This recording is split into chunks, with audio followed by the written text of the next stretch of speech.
우리는 오늘 베드로전서 하나님 나라로 읽는 베드로전서 몇 번째 이야기를 하고 있는 겁니까?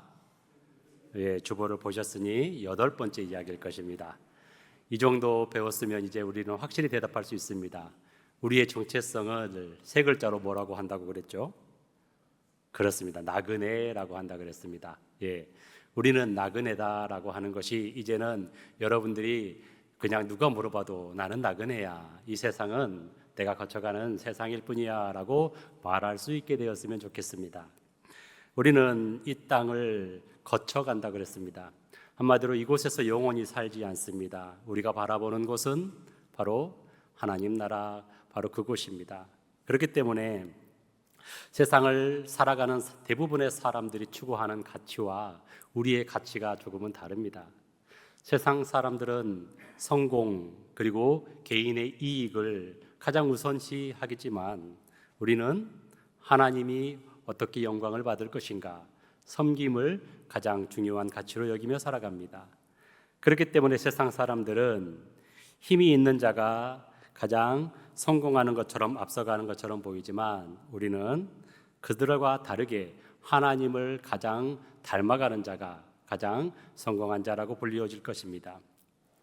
세상과 우리가 이렇게 가치관이 다르니까 어쩔 수 없이 충돌이 발생을 하지요. 그리고 그러한 충돌 가운데 종종 우리는 억울한 일을 당하곤 합니다. 부당한 일을 겪고는 한다는 것입니다. 그리고 오늘 본문은 나그네된 우리가 세상을 살아가면서 부당하게 억울한 일을 당할 때 과연 어떻게 그 어려움을 헤쳐나가야 되는가, 어떻게 살아야 되는가 하는 것에 대한 하나님의 가르치심입니다. 그러니 오늘의 이 말씀을 들으면서, 이 말씀을 듣고 또한 들으면서 나도 그렇게 살아봐야 되겠다라고 다짐하는 여러분들이 되시기를 바랍니다. 오늘 18절 시작할 때 뭐라고 시작하냐면 사환들아라고 시작하지요. 사환들아, 범사에 두려워함으로 주인들에게 순종하되 선하고 관용하는 자에게들만 아니라 또한 까다로운 자들에게도 그리하라 라고 이야기를 합니다. 사환이라고 하면 누구를 말하는 걸까요? 하인, 그렇죠. 하인 또는 노예를 말하는 것입니다. 그러면 이 말씀은 하인들에게 하는 말이고 노예들에게 하는 말이니까 오늘날 우리가 별로 귀담아 듣지 않아도 되겠다라고 생각하시는 분은 안 계시겠죠. 그 당시에 사환이라고 하면 오늘날 우리의 말로 바꾸면 가장 적합한 단어가 직장인들일 것 같습니다. 직장인들, 직장 생활을 했던 사람들이 사환이라고도 할 수 있겠죠. 노동을 제공하니까. 옛날에는 이러한 하인들이 가장 부당한 일을 많이 겪었습니다. 그리고 오늘날 직장 생활을 하는 사람들이 또한 부당한 일을 많이 겪습니다. 우리가 일례로 우리가 정말 열심히 일을 하고 어떤 프로젝트를 성공시켰는데 자기의 성공과 자기의 이익을 가장 중요시 여기는 불합리한 상사가 그 공을 가로채서 자기가 한 것처럼 위에 보고하여 인사고과에 자기만 이렇게 점수를 얻는 경우도 있습니다. 혹시 겪어보셨나요? 좋은 상사를 만나신 것 같습니다. 까다로운 상사를 만나면 그런 일들이 지금도 벌어지고 있습니다. 또 어떤 불필요한 야근을 자꾸 시킨다거나 주말에 근무를 시킨다거나 또는 어떤 악한 상사들 같은 경우는 꼭 주일날 교회 가는 줄 알면서 주일날 출근하게 해가지고 이렇게 불합리한 노동을 강요하는 상사들도 있습니다. 뿐만 아니라 능력이나 성과보다는 학벌 또는 지역적인 그런 관계 이런 것들을 더 중요시 여기는 조직적인 문화도 불합리하고 부당한 고난을 겪는 경우라고 할 수 있겠죠. 그리고 인간관계도 마찬가지입니다. 내가 섬기고 손해보고 조금 선한 모습을 보이면 그것을 눈꼴시려 하시는 분들이 계셔요. 그렇기 때문에 그런 분들로 인해서 나를 미워하고 험담하는 동료들이 있을 수 있습니다. 감정적으로도 끊임없이 나를 힘들게 하는 상사가 있을 수 있습니다. 그럴 때 보통은 이놈의 회사 때려치워버려야지 하고 사직서를 여기다 끼워놓고 오늘도 품고 출근을 하는 경우가 많죠. 이런 부당한 고난은 비단 직장만의 문제는 아닐 것입니다. 좀 더 넓혀보죠. 20절에 보면은 선한 일을 행하고도 고난을 받는다라고 했는데요. 우리 은퇴하신 시니어 분들을 한번 생각해 보도록 합시다. 은퇴하신 분들 아마 자녀들을 위해서 헌신 다 하셨을 것입니다. 열심히 키우셨을 것입니다. 이제 이 자녀가 장성하였습니다. 그런데 내가 정말 열심을 다해서 키웠는데 이 자녀가 나에게 너무 무관심하고 부모를 부모로 보지 않고 그저 스쳐 지나가는 사람처럼 대하는 경우도 있습니다. 또 정말 선한 마음에 자녀가 올바른 길로 가도록 하기 위해서 어려움을 꾹 참고 선한 조언을 하는데 자녀들이 그 조언을 잔소리로 여기는 경우도 있습니다. 선한 행위에서 나에게 돌아오는 것은 잔소리하지 마세요. 그리고 자녀의 무관심으로 돌아오기도 합니다. 우리는 이와 같은 경우도 종종 겪지요. 뿐만 아닙니다. 오늘날 사회는 효율을 가장 중시 여깁니다. 얼마만큼 빠르게 일을 처리할 수 있는가가 제일 중요한 세상이 되었습니다. 그러니 우리 어르신들이 수십 년 동안 쌓아오신 경험과 지혜는 이제 옛 풍습, 옛 관습이 되어져서 그걸로 조언을 치면 꼰대 소리를 듣습니다. 불합리하지요. 심지어 젊어서 정말 하나님께 열심으로 헌신하고 봉사하시며 내 몸을 하나님께 온전하게 드림으로써 이제는 연로하여져서 병원에 치료받고 오늘도 내일도 병원을 찾아가야 하는 상태가 되었습니다. 이럴 때 우리는 깊은 외로움을 느낍니다. 그리고 이제 더 이상 교회에서 내가 중추적인 자리가 아니구나, 내가 한 발 뒤로 물러나야 되겠구나 하는 그러한 마음도 들 때가 있습니다. 우리는 일상에서 이와 같은 조금은 부당하고 조금은 불합리하고 조금은 부조리한 일들을 쉽게 겪습니다. 그렇기 때문에 오늘 베드로전서 2장 18절부터 25절까지의 말씀은 어떤 직장인들에 대한 이야기도 아니고 어떤 한 계층에 대한 이야기도 아닙니다. 이 이야기는 우리 모두에게 하시는 하나님의 말씀입니다. 이럴 때 우리는 과연 어떻게 살아야 되는가? 이럴 때 과연 우리는 어떤 마음을 품어야 되는가 하는 것이 오늘의 말씀입니다. 그 말씀을 19절에 베드로 사도는 이렇게 말합니다. 부당하게 고난을 받아도 하나님을 생각함으로 슬픔을 참으면 이는 아름다우나라고 말합니다. 억울한 일을 당할 때 우리는 왜 하필 나한테 이런 일이 벌어지나, 왜 내가 뭘 그렇게 잘못했다고 이런 일이 벌어지나 하면서 불평하기가 쉽습니다. 또 자녀들과 관계가 틀어졌을 때 내가 지들을 어떻게 키웠는데 라는 말들로 한탄하기가 쉽습니다. 그런데 성경은, 하나님께서는 우리에게 슬픔을 참으라고 이야기하십니다. 슬픔을 참되 무조건 참으라는 것이 아닙니다. 하나님을 생각하면서 하나님을 바라보면서 고난을 참을 때 그 인내가 하나님 보시기에 아름답다라고 여겨진다고 분명히 말씀해 주고 계십니다. 고난이 아름답다라는 것이 아니라 어떠한 문제와 어떠한 고난을 바라볼 때 내가 그것을 하나님을 생각하면서 참게 될 때에, 그럴 때에 하나님께서 그 고난을 아름답다라고 여겨주신다라는 것입니다. 그 고난이 왜 아름다울까 하는 것은 20절의 말씀을 조금 더 자세히 살펴보면 우리에게 알 수 있습니다. 20절 말씀을 우리가 다시 한번 같이 읽어보겠습니다. 20절입니다. 시작. 죄가 있어 매를 맞고 참으면 무슨 칭찬이 있으리요. 그러나 선을 행함으로 고난을 받고 참으면 이는 하나님 앞에 아름다우니라. 아멘. 잘못을 저지르고 혼나고 그리고 견디는 것은 칭찬거리가 못 되지만 선을 행했는데도 불공평한 그리고 부당한 고난을 당하면 그리고 그것을 참으면 하나님께서 분명히 그것을 아름답다라고 여겨주신다 그랬습니다. 이 아름답다라고 하는 표현을 좀 더 쉽게 말씀드리자면 여기에서 사용되어지는 헬라어 단어가 카리스입니다. 카리스. 많이 들어보신 단어지요. 무슨 뜻이냐면 은혜라는 뜻입니다. 하나님의 은혜라는 것입니다.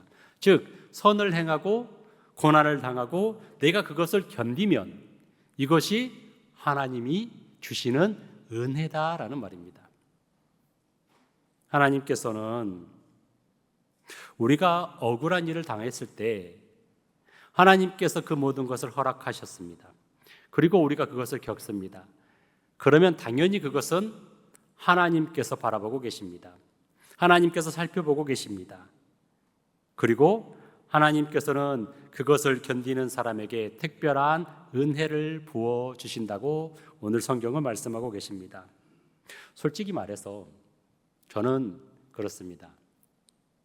하나님께서 특별한 은혜, 특별한 선물을 부어주시지 않아도 내가 부당하게 선을 행했는데도 불구하고 부당하게 고난을 받을 때에 하나님께서 내 모든 상황을 보고 계시지라고 하는 이 마음만 품어도 사실은 우리는 슬픔을 견디기가 한결 쉬워질 것입니다. 그렇지 않습니까? 동의하시지 않으신가요? 누군가가 내가 선을 행했는데도 내가 선을 행한 것을 알아주지 않고 그것을 부당하게 우리에게 핍박을 한다거나 그렇다고 할지라도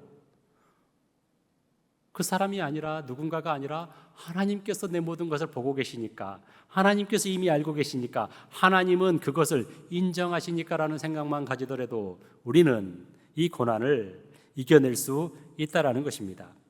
그런데 거기에 더해서 하나님께서는 오늘 우리에게 분명하게 이야기하시는 것은 무엇이냐면 그것을 내가 은혜로 여긴다. 내가 그것을 하나님께서 은혜롭게 여겨주신다라고 다시 한번 가르쳐 준다라는 것입니다. 하나님께서는 왜 억울한 자가 고난받는 자 그들에게 은혜를 주시느냐 은혜롭게 여기시느냐 하는 것은 첫 번째는 믿음 때문입니다. 믿음 때문에. 솔직히 말해서 여기 계신 분들이 힘이 없어서 참으시겠습니까? 성격이 유해서 참으시겠습니까? 성질이 없는 사람이 어디 있습니까? 쳐받아야 속이 풀리지요. 그런데 우리는 참습니다. 무엇 때문에 참습니까? 하나님께서 보고 계신다라는 믿음이 있기 때문에 참는 겁니다. 이 모든 상황을 하나님께서 보시고 하나님께서는 분명히 정의로우시고 공의로우시기 때문에 선한 자에게는 선으로 갚으시고 악한 자에게는 악으로 갚으실 것이며 나는 하나님께 선을 행했습니다. 그러니 하나님은 내 모든 상황을 아시리라 믿습니다 라고 하는 그 고백으로 우리는 참지 않습니까? 그렇기 때문에 하나님께서는 그 믿음을 보시고 바로 우리에게 내가 너의 믿음을 보니 참으로 기쁘다라고 은혜로 여겨주시는 것입니다. 또 하나님께서는 우리가 참는 것, 선한 일을 행하면서도 견디는 것, 그것이 바로 예수님을 닮아가는 모습이기 때문에 하나님께서는 기뻐하시며 은혜로 여겨주시는 것입니다. 예수님께서도 똑같이 보다 더 심한 고난을 정말로 억울하게 당하셨습니다. 예수님께서도 정말로 죄가 없으심에도 불구하고 조롱과 침뱉음과 매질을 견디셨습니다. 그런데 어떠한 안갚음도 대갚음도 하시지 않으시고 묵묵히 그 길을 걸어가셨습니다.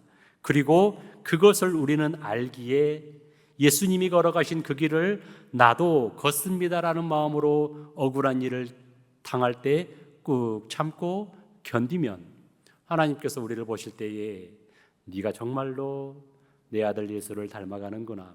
너가 정말로 그리스도인 그리스찬이 되어가는구나. 네가 정말로 예수를 닮아가는 그리스도인다운 삶을 살아가는구나 여겨주시기 때문에 하나님께서는 그것을 은혜로 여겨주신다라는 것입니다. 그리고 세 번째로 우리의 참음은 복음 전파의 길이 되기 때문에 그렇습니다. 세상은 억울하면 반드시 되갚으라고 합니다. 보상을 받아야 된다라고 이야기합니다. 가만히 견디고 있으면 호구 소리 듣습니다. 너 왜 그렇게 살아? 라는 이야기를 합니다. 그런 이야기 들어보셨나요? 들어보셨나요? 예, 저는 종종 듣습니다. 예, 호구야? 소리를 종종 듣습니다. 그런데 하나님께서는 다르게 살라 하십니다. 이거를 두 글자로 이야기하면 거룩입니다. 우리가 세상 사람들이 추구하는 그 가치, 내가 나의 것을 조금이라도 손해보면 안 된다라고 하는, 나도 남들과 똑같이 성공해야 되고 내 이익을 지켜야 된다라고 하는 그 가치에서 나는 조금 달리 예수님이 자기를 내어주신 것처럼 내 것이 조금 손해가 되더라도 이것을 통하여서 사람들이 저 사람은 왜 이렇게 다르지? 저 사람은 도대체 왜 저렇게 다르지? 저 사람은 왜 저렇게 호구같지? 더 나아가면 저 사람은 왜 저렇게 바보처럼 착하지? 그리고 그들이 발견하게 되는 것은 무엇입니까? 아하, 저 사람 예수 믿는 사람이구나. 아하, 저 사람 교회 다니더니 사람이 달라졌구나. 아하, 저 사람은 우리랑 뭔가가 다르구나. 이렇게 세상 사람들이 그를 주목하여 볼 때, 바로 우리를 주목하여 볼 때 우리를 보는 것이 아니라 우리를 이렇게 변화시킨 예수님에 대하여 주목하게 된다라는 것입니다. 그렇기 때문에 우리가 선을 행하여도, 그러다가 고난을 당하고 부당하고 불합리한 일을 당하여도 우리가 참는 것은 그렇기 때문에 하나님께서 보실 때에 아름답다라고 여겨주신다라는 것입니다. 우리가 억울할 때 하나님이 우리의 변호자가 되어주십니다. 우리가 억울함을 겪을 때 하나님은 그 모든 것을 기억하십니다. 때로는 동료의 인정을 받지 못할지라도, 때로는 가족들의 인정을 받지 못할지라도, 내가 선을 행하면서 선한 마음으로 행동을 하면서 그러면서 내가 억울한 일을 겪었을 때도 화를 내지 않고 참으면서 그럴 수 있어요. 그럴 수 있습니다. 저는 괜찮습니다. 할 때에 바로 하나님께서 우리를 기억하여 주신다라는 것입니다. 사실상 하나님께서 우리를 기억하여 주시고 하나님 나라의 생명책에, 그리고 하나님 나라의 상급이 적혀 있는 바로 그곳에 우리의 이름이 적혀지면 그걸로 족한 것 아니겠습니까? 하지만 우리는 그 모든 일을 우리의 힘으로 행할 수는 없습니다. 내가 아무리 그리 살라 할지라도 순간순간 치밀어 오르는 나의 죄된 욕심, 이 깨어진 세상 속에서 내가 온전하여지기가 그만큼 어렵기 때문에 순간순간 우리는 그것을 이겨나가기 힘듭니다. 하지만 우리가 예수님을 바라볼 때 그것이 가능해집니다. 오늘 본문 21절을 말합니다. 그리스도도 너희를 위하여 고난을 받으사 너희에게 본을 끼쳐 그 좌취를 따라오게 하려 하셨느니라 라고 말이지요. 예수님께서는 먼저 그 길을 걸어가셨습니다. 예수님께서는 억울하게 고난당하는 자의 심정을 누구보다도 잘 아십니다. 그럼에도 예수님께서는 꿋꿋하게 그 길을 걸어가셨습니다. 이후에 그 길을 따라가는 사람들이 예수님의 모습을 보면서 본으로 삼고 예수님의 자취를 따라오도록 하시기 위하여서 예수님께서는 그 길을 먼저 가셨습니다.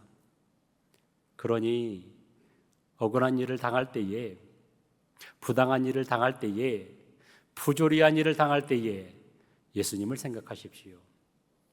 예수님은 더 큰 고난도 견디셨는데 순간 화가 날지언정 3초만 참아보십시오. 그러면 그 순간 예수님은 더 큰 고난도 참으셨는데 라고 하는 그러한 마음이 여러분들 가운데 싹 들 것입니다. 본문 22절부터 25절까지 베드로 사도는 부당하고 부조리한 고난에 대해서 우리에게 온전하게 본을 보이신 예수님에 대하여 다시 한번 가르쳐주고 있습니다. 거기에 보면 예수님은 죄가 없으셨습니다. 예수님은 그럼에도 불구하고 욕을 당하셨고 억울한 재판을 받으셨습니다. 그러나 그분은 욕을 욕으로 갚지 않으셨다고 하셨습니다. 협박하지 않으셨습니다. 오히려 모든 것을 하나님께 맡기셨습니다. 23절 하반절에 오직 공의로 심판하시는 이에게 부탁하셨다라고 말씀합니다. 정말 큰 믿음입니다. 하나님께서는 살아계시고 하나님께서는 세상 만물을 주관하시며 감찰하시며 하나님께서는 정의로우시며 공의로우신다라는 확고한 믿음이 없으면 어떻게 하나님께 온전히 맡기실 수 있겠습니까? 하지만 온전한 믿음은 그것을 가능케 합니다. 그래서 예수님은 부당하다, 억울하다라고 하지 않으셨습니다. 오직 공의로 심판하시는 아버지 하나님께 온전하게 맡기셨습니다. 우리도 마찬가지입니다. 우리도 세상을 살아갈 때에 억울한 일을 참 많이 겪습니다. 심지어 지금도 겪고 있고요.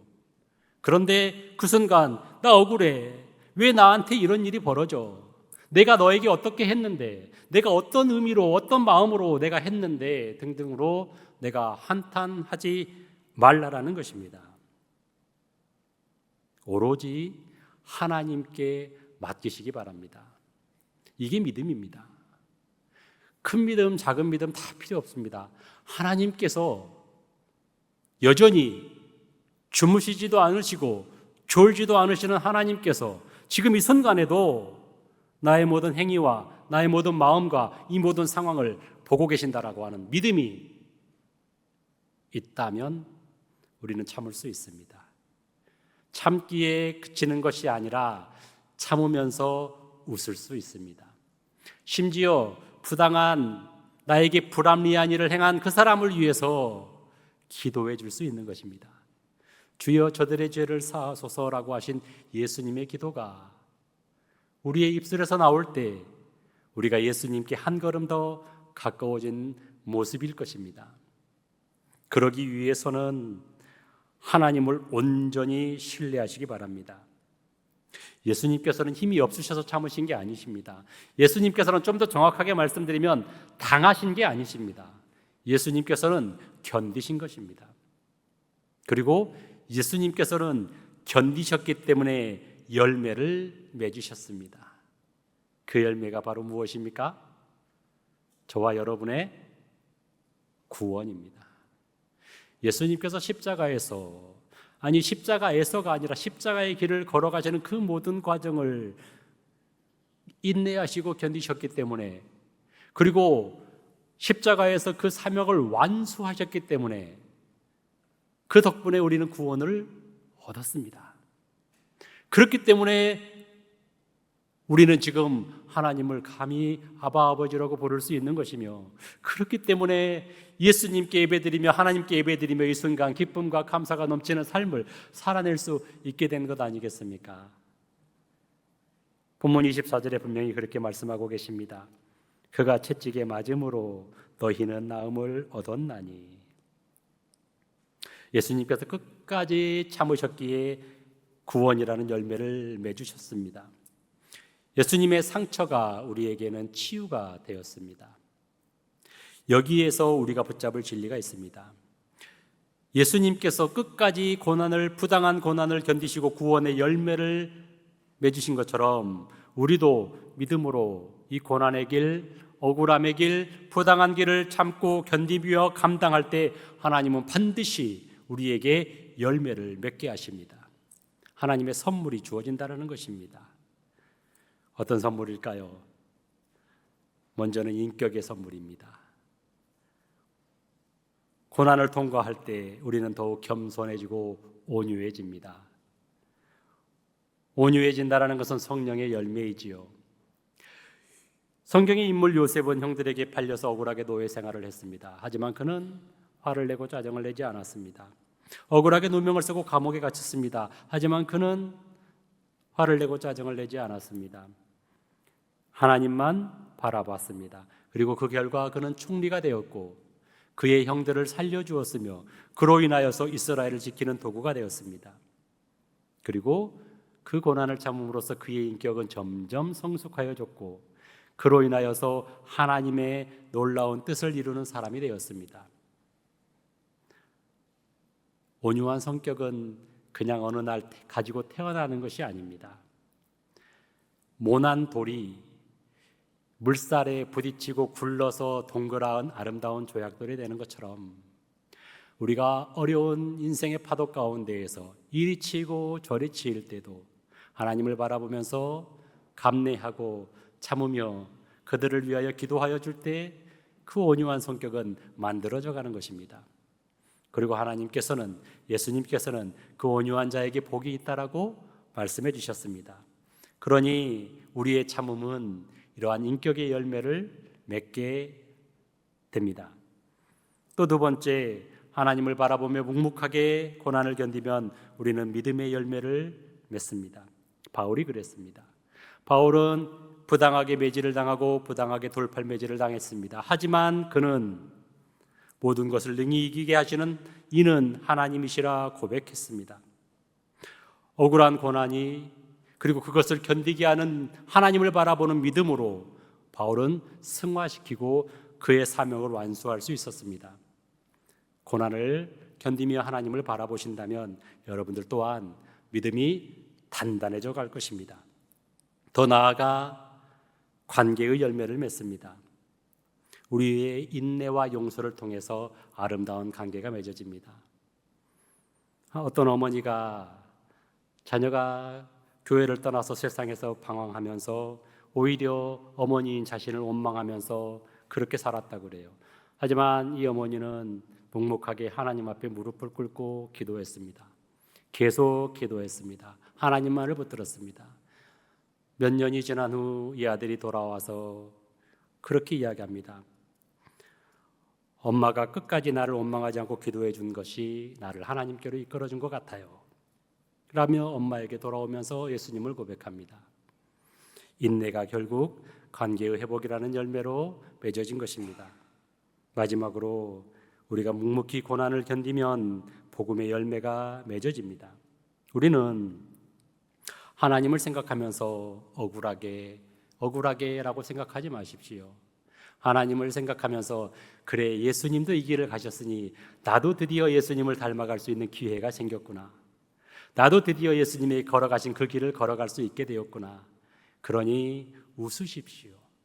그러면 이것 또한 하나님의 은혜로 여겨질 것이며 그러한 여러분들을 하나님은 또한 은혜로 여겨주실 것입니다.